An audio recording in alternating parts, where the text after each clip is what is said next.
Olá, turma! Nessa aula da farmacologia do sistema nervoso autônomo, nós iremos conhecer as outras classes da farmacologia adrenérgica.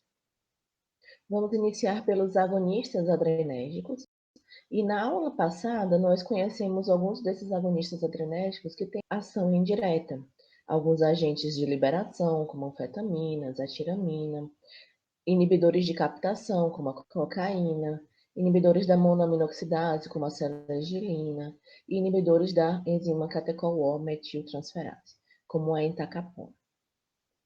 Além desses agonistas, existem alguns que são chamados como agonistas de ação direta, porque eles atuam diretamente nos receptores adrenérgicos. Eles podem ter ação seletiva ou não seletiva.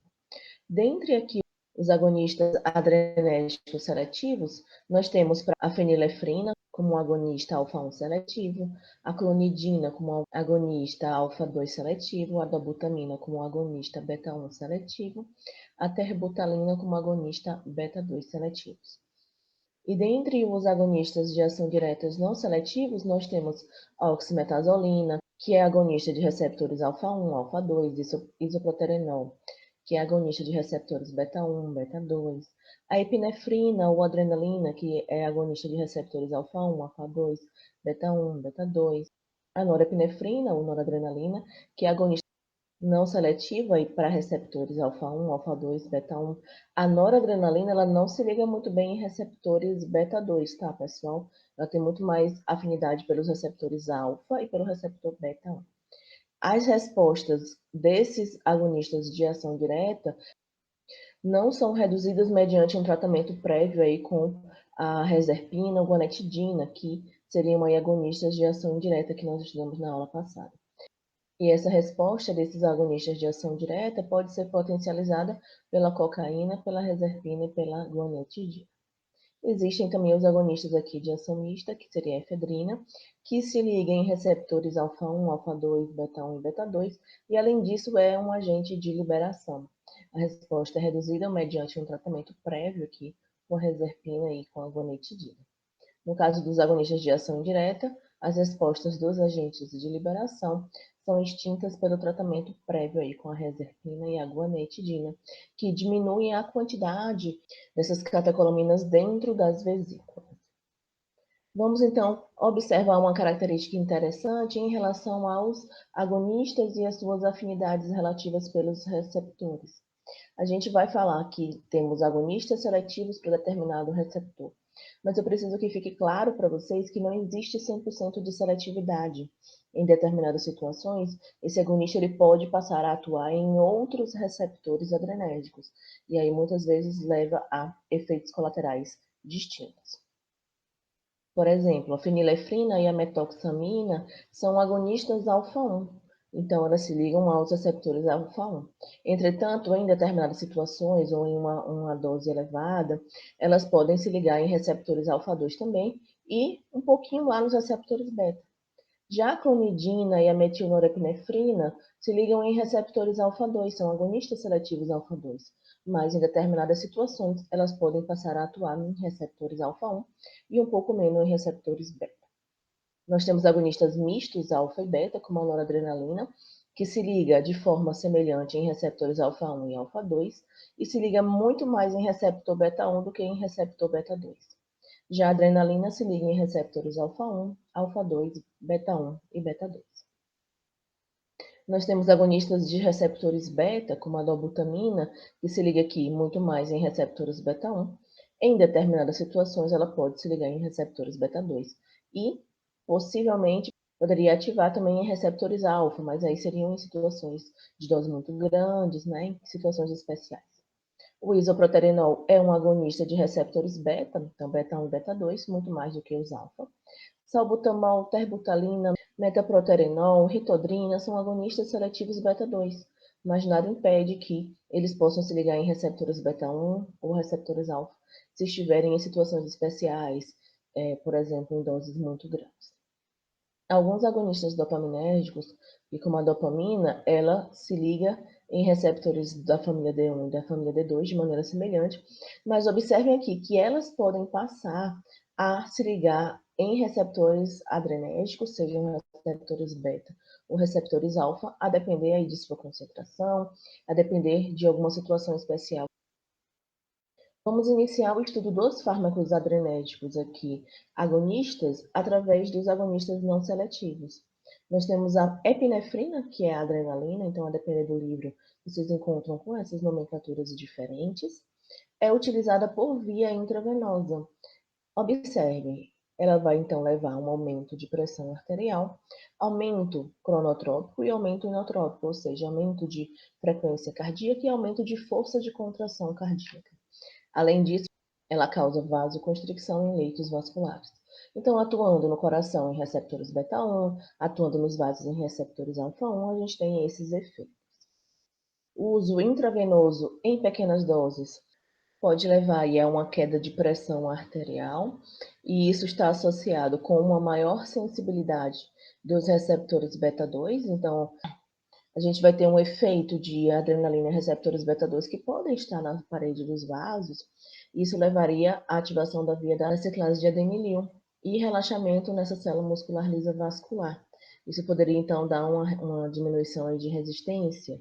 É por isso que, geralmente, as doses elas vão sendo aumentadas aí de forma gradativa. A absorção pela via oral não é eficaz, então é por isso que a gente utiliza a epinefrina por outras vias de administração. A absorção a partir dos tecidos subcutâneos vai ser uma absorção lenta, porque ela vai promovendo vasoconstricção, né? Ela atua em receptores alfa-1 nos vasos, vai fazendo a vasoconstricção, o que dificulta o processo de absorção. A absorção por via intramuscular é a absorção rápida, e por via inalatória também é interessante, porque aí a gente tem um efeito direcionado para o nosso trato respiratório, diminuindo possíveis efeitos em outros locais, como no coração. Os usos terapêuticos são para alívio de reações de hipersensibilidade, prolongamento de efeito dos anestésicos locais, restauração do ritmo cardíaco e também como hemostático tópico. Dentre esses efeitos, eu vou chamar a atenção de vocês para a utilização da adrenalina em casos de resposta anafilática, né, de choque anafilático. Por que nesse momento do choque anafilático a gente precisa entrar com adrenalina? Por que a gente não usa um antihistamínico, né? Já que durante essas respostas de alergia, o que vai estar associado a isso é a histamina. A histamina vai causar vasodilatação, vai causar esse prurido, vai causar aquela vermelhidão, vai causar edema, inclusive aí o edema de glote, que seria algo mais perigoso, né? De maior risco para o paciente.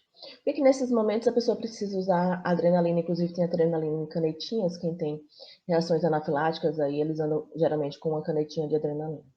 E aí, por que a adrenalina que é responsável por trazer uma melhora para esse quadro clínico?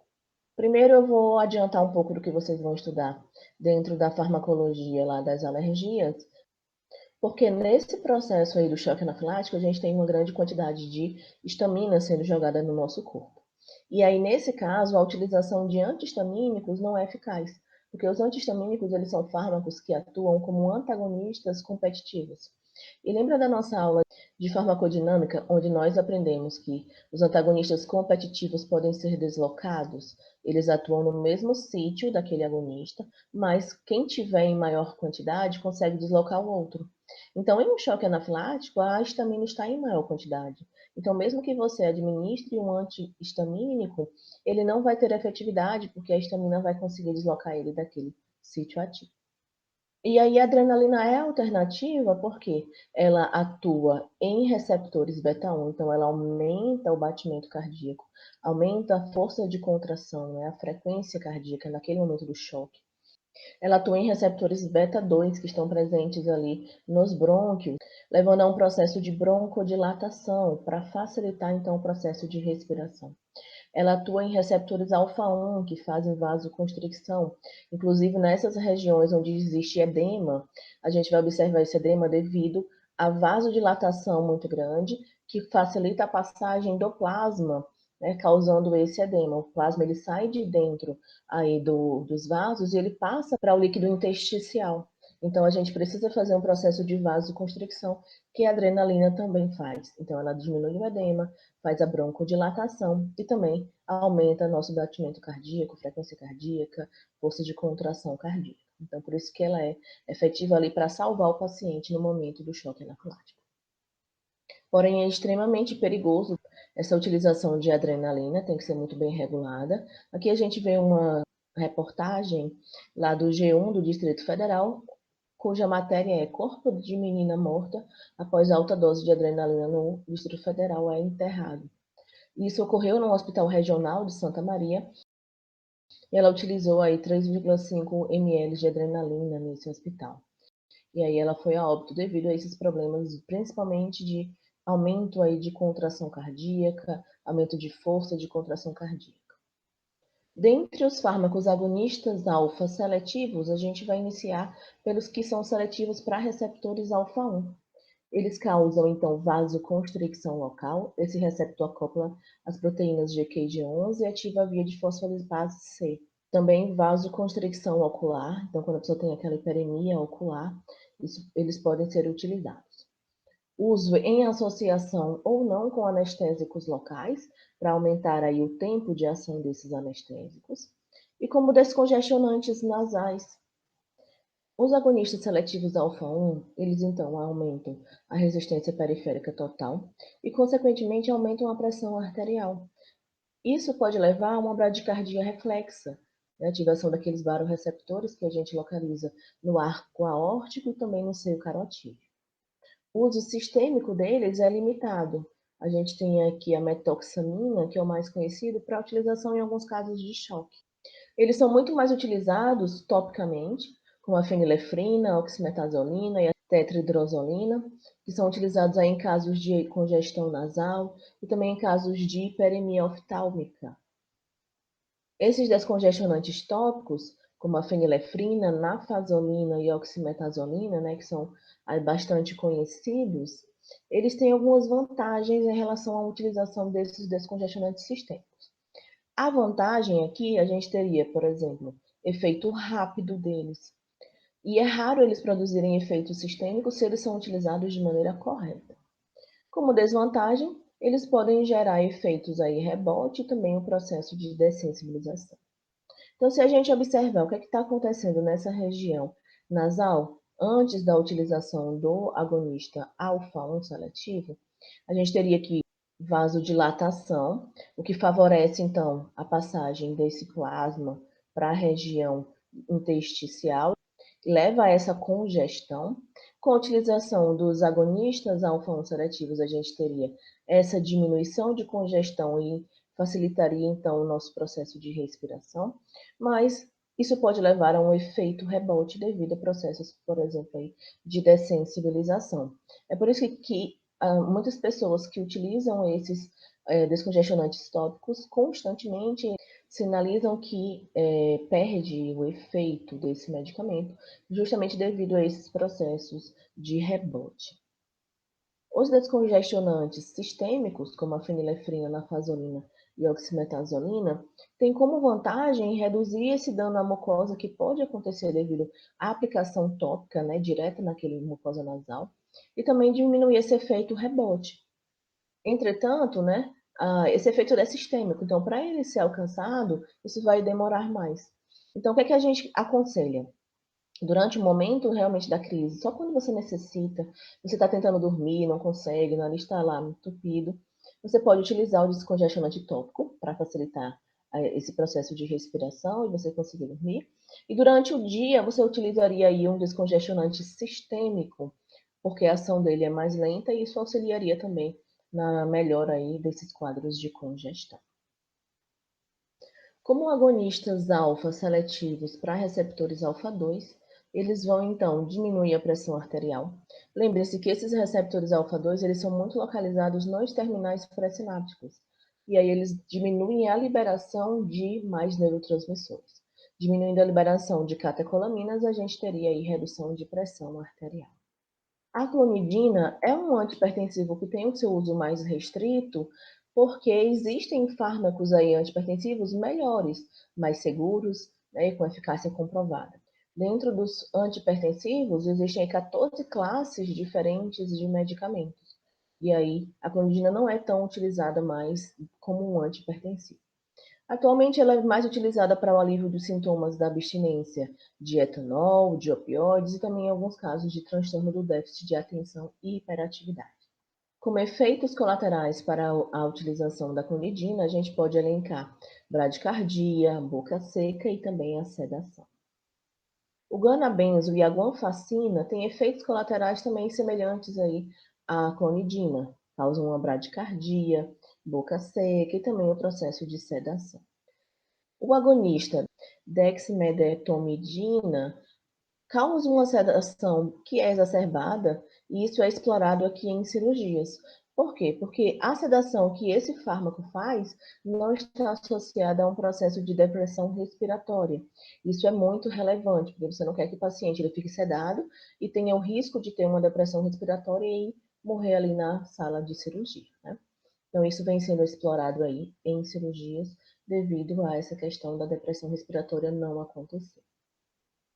E dentre aqui os agonistas seletivos alfa-2, a metildopa, né, a alfa-metildopa, talvez seja um dos mais utilizados na atualidade. É um profármaco, então após a sua administração, ela é metabolizada e aí forma a alfa-metilnorepinefrina, que é realmente o agonista seletivo. Essa alfa-metilnorepinefrina é chamada de falso neurotransmissor, porque ela é colocada para dentro das vesículas que deveriam conter o neurotransmissor, por exemplo, noradrenalina, e quando existe um potencial de ação, ela é exocitada no lugar da norepinefrina. E, além disso, ela consegue atuar nos receptores alfa-2. Ela reduz, então, a descarga simpática, que poderia liberar, em certa quantidade ainda, aí, alguma norepinefrina. A alfa-metildopa ela é utilizada para tratar a hipertensão em mulheres grávidas. Então, a mulher engravidou, é hipertensa, ela vai trocar o medicamento para a metildopa, porque a metildopa ela tem um grande perfil de segurança aí com mulheres grávidas. Então, é um antihipertensivo extremamente seguro para as mulheres utilizarem durante a gravidez. Só que existem vários efeitos colaterais ou adversos associados aí com a utilização da metildopa. Hipotensão postural, ou seja, você modifica a posição do seu corpo e você tem uma hipotensão. Está deitado e se levanta e tem uma hipotensão. Pode causar uma hipertensão de rebote, sedação, distúrbios de sono, cefaleia, vertigem, né? Que é aquelas coisas parecem ficar rodando. A cefaleia é a mesma coisa aí que dor de cabeça. Pode ter depressão, pode ter alguns sinais psicóticos e também a hepatotoxicidade. Então, devido a esse perfil aí de efeitos colaterais, não é utilizado tanto como um antihipertensivo, porque existem outras classes mais seguras também. Só que ela tem um grande perfil de segurança em grávidas, por isso que as grávidas utilizam esse tipo de fármaco. Os agonistas beta, lembrando que esses receptores beta-1 são encontrados no coração, então eles aumentam o cronotropismo e nootropismo. Receptores beta-2 levam aí o relaxamento do músculo liso vascular, brônquico e gastrointestinal. E a gente também tem os receptores beta-3 localizados principalmente no tecido adiposo, ainda existem alguns fármacos em estudo para essa finalidade, para aumentar a lipólise. Dentre os agonistas beta não seletivos, nós teríamos o isoproterenol, que é utilizado para o tratamento da broncoconstricção na asma e também para a estimulação de frequência cardíaca em casos de bradicardia profunda. Como efeitos colaterais, o aumento desse cronotropismo e inotropismo, que nesse caso seria algo desejável se o paciente tiver com uma bradicardia profunda. Mas como esse fármaco ele atua em duas linhas, né, em receptores beta-1 e beta-2, é mais interessante, para evitar algum tipo de efeito colateral, utilizar os fármacos que são seletivos.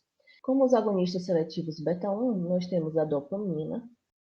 A dopamina é utilizada em casos de hipotensão, choque cardiovascular e infarto agudo do miocárdio. Então, aqui o receptor no coração, a gente quer aumentar a atividade do coração. Então, em casos de hipotensão, isso é bem relevante, de choque e de infarto. A via de administração é a via intravenosa e é feito apenas em âmbito hospitalar, tá? Não é venda livre. A dobutamina é uma mistura racêmica, onde nós temos dois isômeros. Um isômero, olha que legal, ele é agonista de receptores alfa-1 e beta-1 fraco, e o outro isômero é antagonista de receptores alfa-1 e agonista de receptores beta-1 forte. Então, Esses efeitos dos isômeros, que são agonistas alfa-1 e antagonista alfa-1, se anulam, e a resultante vai ser o efeito que a dobutamina tem nos receptores beta-1. Com isso, né, ela vai aumentar o inotropismo, aumenta também a contratilidade cardíaca e também é utilizado aí em hospitais para o tratamento da insuficiência cardíaca congestiva grave por via intravenosa. Isso vocês vão estudar dentro da aula de farmacoterapia da insuficiência cardíaca congestiva.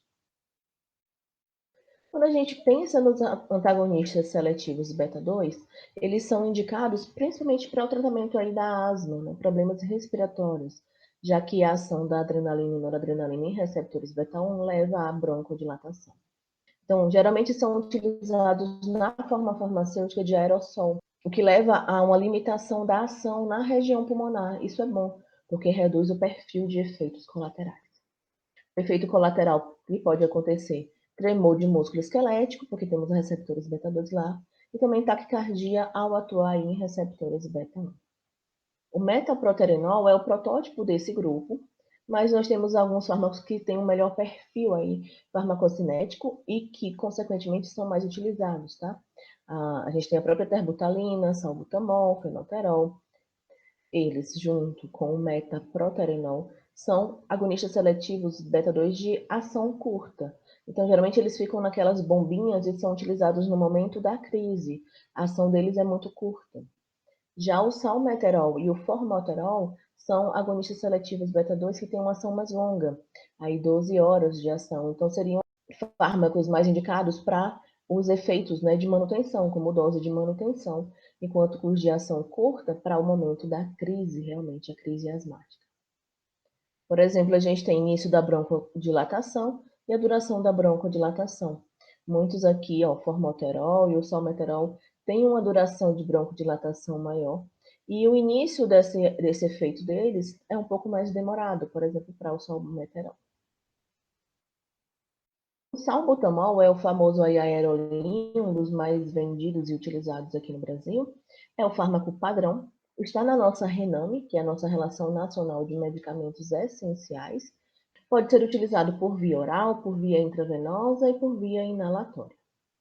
A terbutalina é utilizada em gestantes, tem alguns estudos que mostram um perfil de segurança. E a gente tem o fenoterol, que é o famoso Berotec, que eu sempre brinco, né, que é o terror das mães, porque é muito indicado pelos médicos e está muito associado com mortes aí de crianças devido à má utilização, né, aos erros, nesse caso, de medicação aí, associados com vários casos de mortes que já aconteceram. Ele é menos seletivo e é usado em casos também de cólicas menstruais, mas eu particularmente não indicaria um fenoterol para cólicas menstruais, tendo medicamentos mais seguros para isso. O que acontece com o fenoterol? O fenoterol é aquele fármaco, né, que é prescrito junto com o ipratrópio para nebulização e com soro fisiológico. Então, eles prescrevem o fenoterol, o ipratrópio e o soro fisiológico para a mãe fazer a nebulização. Entretanto, se houver algum tipo de erro no momento do preparo, como por exemplo, a gota não ser colocada da forma correta, muitas vezes a letra é um pouco complicada de entender e a mãe pode ver, ao invés de 3 gotas, e colocar 30 gotas de fenoterol, isso levar à morte aí do paciente. Ou muitas vezes a questão da própria colocação, né, da gota. As pessoas não entendem que a gota ela tem que ser colocada pela ação da gravidade. E aí as pessoas não esperam a formação da gota da forma correta, apertam o frasco e a gente vai ter uma dose maior do que é necessário, que poderia aí levar a casos de intoxicação. E por isso que eu chamo a atenção para vocês em relação ao mecanismo de ação, porque na atualidade existem alguns casos onde os médicos estão deixando de prescrever o fenoterol. Observe que o fenoterol é um agonista seletivo beta-2, tá? E estão passando a prescrever o salbutamol. O salbutamol é um agonista seletivo beta-2, que se acontecer algum problema da mesma forma que com o fenoterol, vai levar à morte dessas pessoas por aí, taquicardia, né, por aumento de força e frequência de contração cardíaca. É basicamente como trocar 6 por meia dúzia, já que eles são da mesma classe terapêutica. Então, se você entende de mecanismo de ação, você não vai fazer esse tipo de troca, porque não traz nenhuma eficiência maior para o seu tratamento. Já o salmeterol tem esse efeito mais alongado. Nos pulmões, ele é 15 vezes mais potente que o próprio salbutamol, e no coração, ele é 10.000 vezes menos potente que o isoproterenol, e 4 vezes menos potente aí que o salbutamol. Então, ele é um fármaco muito mais seguro, entretanto, ele é utilizado aí durante a manutenção do tratamento e não necessariamente no momento da crise, já que ele tem um tempo de início de ação mais demorado.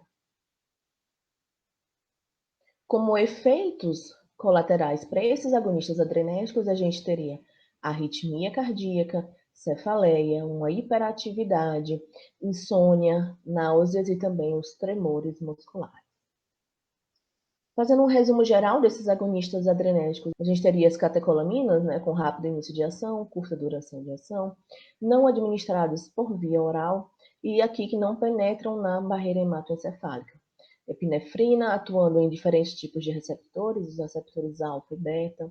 Uso terapêutico para asma, choque anafilático, anestesia local para ajudar a aumentar a duração da ação desse anestésico. A norepinefrina, atuando em receptores alfa-1, alfa-2 e beta-1, para o tratamento de choque também. O isoproterenol, atuando em receptores beta-1 e beta-2, como um estimulante cardíaco. A dopamina, atuando em receptores dopaminérgicos ou receptores adrenérgicos, para tratamento de choque, de insuficiência cardíaca congestiva, elevação de pressão arterial. E a dobutamina, atuando em receptor beta-1, para o tratamento também da insuficiência cardíaca congestiva. Algumas aminas não catecólicas, comparadas aqui com as catecolaminas, têm uma duração de ação mais longa e podem ser administradas por via oral ou por inalação. Então, aqui já teve todo um processo farmacêutico, né, de modificação estrutural, mantendo as propriedades de seletividade para esse receptor, mas melhorando os outros perfis aí de farmacocinética. Nós temos a oximetazolina, atuando em receptores alfa-1, usada como descongestionante nasal, fenilefrina, em receptores alfa-1 como descongestionante nasal, para elevar a pressão arterial em alguns casos, tratamento de taquicardia supraventricular paroxística, que é um determinado tipo aí de arritmia, que vocês vão estudar na farmacoterapia das arritmias. A clonidina, atuando em receptores alfa-2, para o tratamento da hipertensão. Salbutamol, terbutalina, salmeterol e fenoterol atuantes em receptores beta-2, sendo os dois primeiros de ação curta e os dois últimos de ação mais longa. E aqui nós vimos na aula passada, né, a questão das anfetaminas, aí a questão de efedrina, que também pode ser utilizada como um descongestionante nasal, para elevação de pressão arterial também. E para a gente fechar a farmacologia adrenérgica, a gente precisa conhecer os fármacos antiadrenérgicos, que seriam os simpaticolíticos, né, que quebram essa ação da adrenalina. Então, seriam os antagonistas desses receptores adrenérgicos. Existem antagonistas para os receptores alfa e para os receptores beta. Dentre os antagonistas dos receptores alfa, nós temos alguns não seletivos, como a fenoxibenzamina e a fentolamina, alguns seletivos alfa-1, como a prazosina, terazosina, doxazosina, alfuzosina, entre outros, e seletivo alfa-2, como a ioimbina. Dentre os antagonistas dos receptores beta, nós temos alguns não seletivos aí de primeira geração, nadolol, pindolol, propranolol, timolol, sotalol, entre outros. Antagonistas dos receptores beta seletivos para receptores beta-1, chamados de segunda geração. Um dos mais famosos aqui, o atenolol, a gente tem bisoprolol, esmolol, metoprolol, entre outros. Não seletivos aqui, terceira geração, eles atuam em vários locais, carteolol, o carvedilol, que é bastante empregado, labetalol, entre outros. E seletivos beta-1, que apresentam também outros mecanismos de ação, betaxolol, nebivolol, celiprolol. Nós vamos então conhecer alguns detalhes de alguns desses fármacos. Como antagonistas alfa não seletivos, a gente tem a fenoxibenzamina, que era utilizada para tratar hipertensão e hiperplasia prostática benigna, só que hoje em dia a gente já tem fármacos mais aplicados para essas terapêuticas. O uso clínico é então limitado, principalmente em casos aí pré-operatórios de pacientes que têm um feocromocitoma, que é aquele tumor lá na região das células cromafins que levam à produção exacerbada de adrenalina e noradrenalina.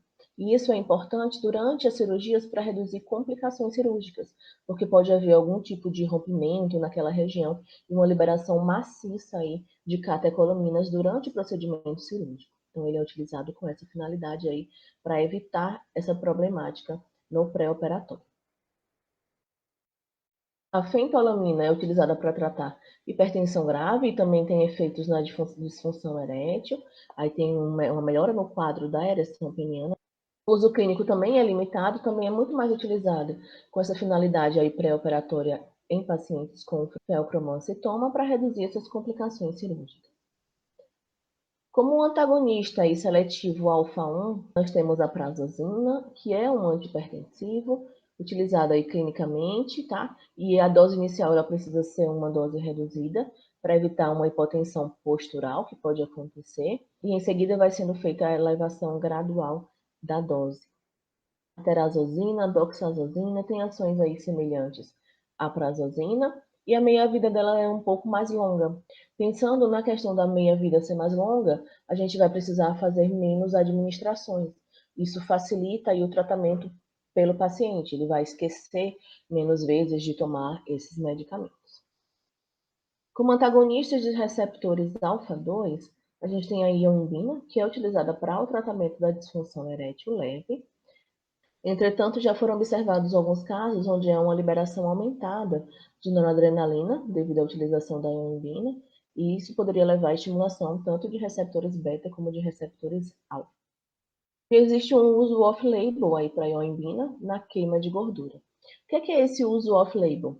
É quando as pessoas utilizam um determinado fármaco com uma finalidade para a qual ele não está prescrito, ele não está indicado.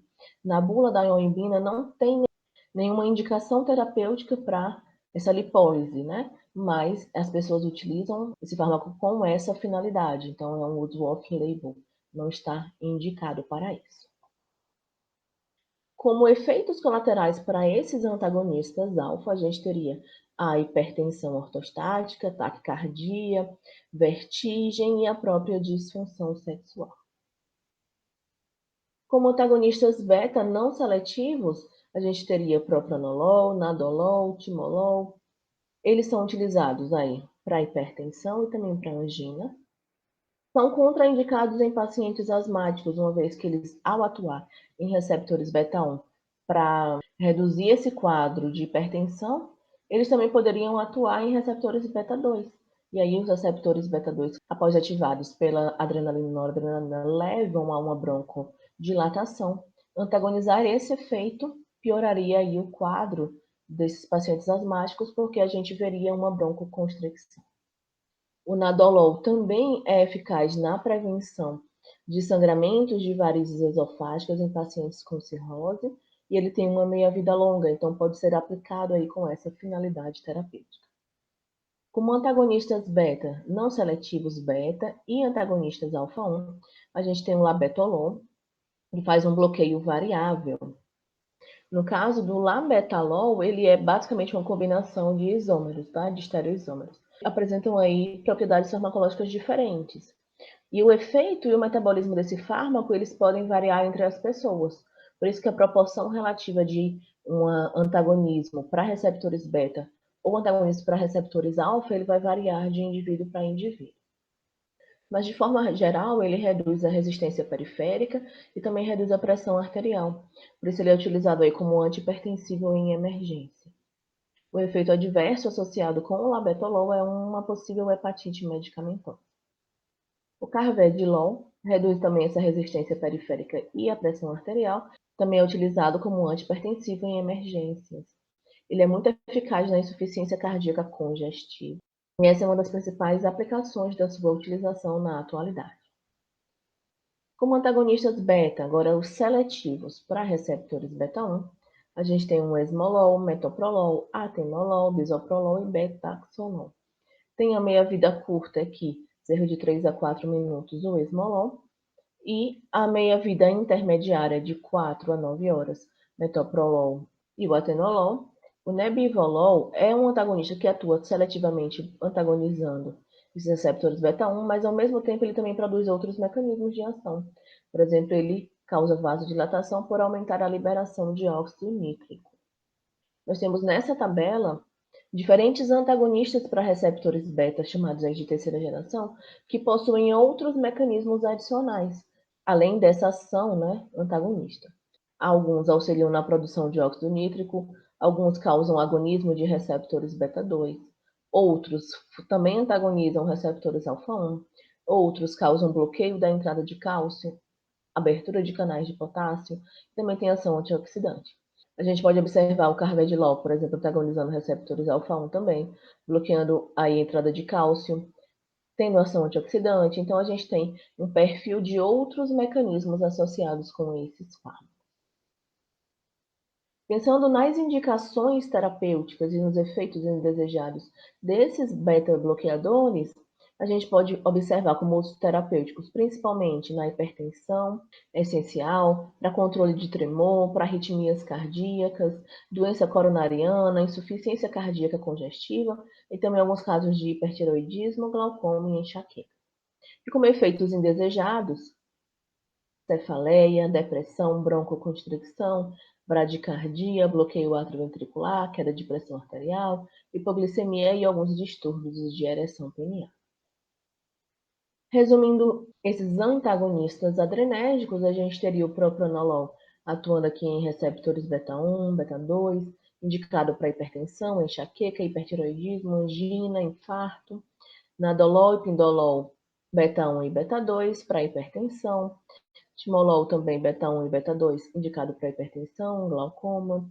Aqui nós temos os seletivos para receptor beta-1, atenolol, bisoprolol, esmolol, metoprolol, que são muito indicados para hipertensão, angina, infarto do miocárdio. A gente tem o acebutolol também para hipertensão, nebivolol atua em receptores beta-1, mas também aumenta a liberação aqui de óxido nítrico, também indicado para hipertensão, carvedilol, labetalol, tendo vários mecanismos de ação, também indicados para hipertensão arterial. Bom, turma, dessa forma a gente fecha a nossa farmacologia adrenérgica, conhecendo aqueles fármacos agonistas adrenérgicos de ação direta e também os antagonistas adrenérgicos.